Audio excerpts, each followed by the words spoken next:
Bismillahirrahmanirrahim. Assalamualaikum warahmatullahi wabarakatuh. Yang kami hormati dosen pengampu Dr. Muhammad Gify F. Gifya MKom. Kami dari kelompok 3 dengan saya Maliatu Fitriah.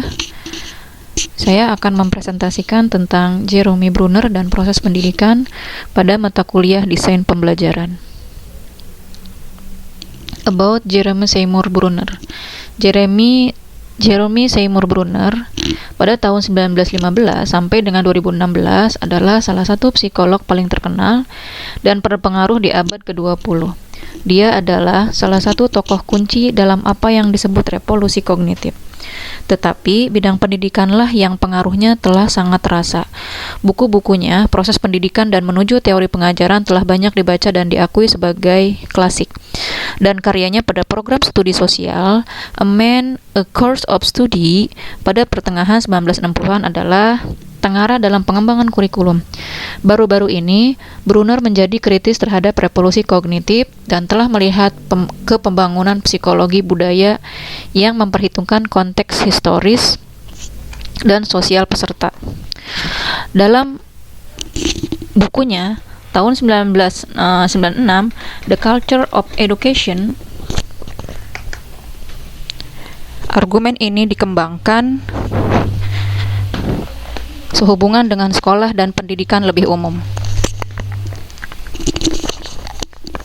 Proses pendidikan pada tahun 1960 adalah teks tengara itu berdampak langsung pada pembentukan kebijakan di Amerika Serikat dan mempengaruhi pemikiran dan orientasi sekelompok guru dan cendekiawan yang luas. Pandangannya tentang anak-anak sebagai pemecah masalah aktif yang siap mengeksplorasi mata pelajaran sulit sambil keluar dari langkah dengan pandangan dominan dalam pendidikan pada waktu itu. Memukul akor dengan banyak orang itu adalah kejutan. Jeremy Bruner kemudian menulis dalam kata pengantar untuk edisi 1977 bahwa sebuah buku yang mengekspresikan begitu strukturalis pandangan, pengetahuan dan jadi intuisis pendekatan untuk proses mengetahui harus menarik begitu banyak perhatian di Amerika, di mana empirikisme telah lama menjadi suara dominan dan teori pembelajaran amplifiernya. 4 proses pendidikan. Yang pertama, peran struktur dalam pembelajaran dan bagaimana hal itu dapat dijadikan sentral dalam pengajaran. Pendekatan yang diambil harus praktis. Pengajaran dan pembelajaran struktur bukan hanya penguasa fakta dan teknik. Yang kedua, kesiapan untuk belajar adalah bahwa sekolah telah membuang banyak waktu orang dengan menunda pengajaran area penting karena mereka dianggap terlalu sulit.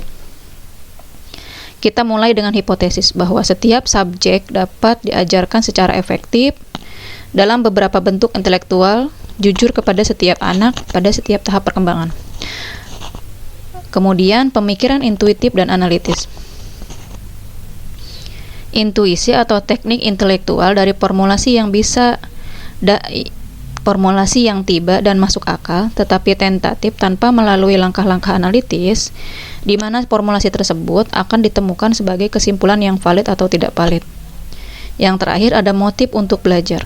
Idealnya, Jeremy Bruner menulis, minat pada materi yang akan dipelajari adalah stimulus terbaik untuk belajar daripada tujuan eksternal seperti nilai atau keuntungan. Budaya pendidikan.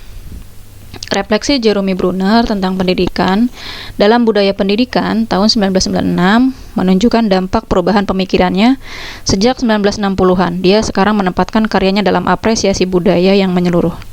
Budaya membentuk pikiran, itu memberi kita toolkit di mana kita membangun tidak hanya dunia kita, tetapi konsepsi kita tentang diri kita dan kekuatan kita. Orientasi ini mengasingkan bahwa aktivitas mental manusia tidak salah atau dilakukan tanpa penekanan. Bahkan, ketika itu terjadi dalam kepala, ini juga membawa Bruner jauh melampaui batas-batas sekolah. Mungkin cukup sekian dari saya. Assalamualaikum warahmatullahi wabarakatuh.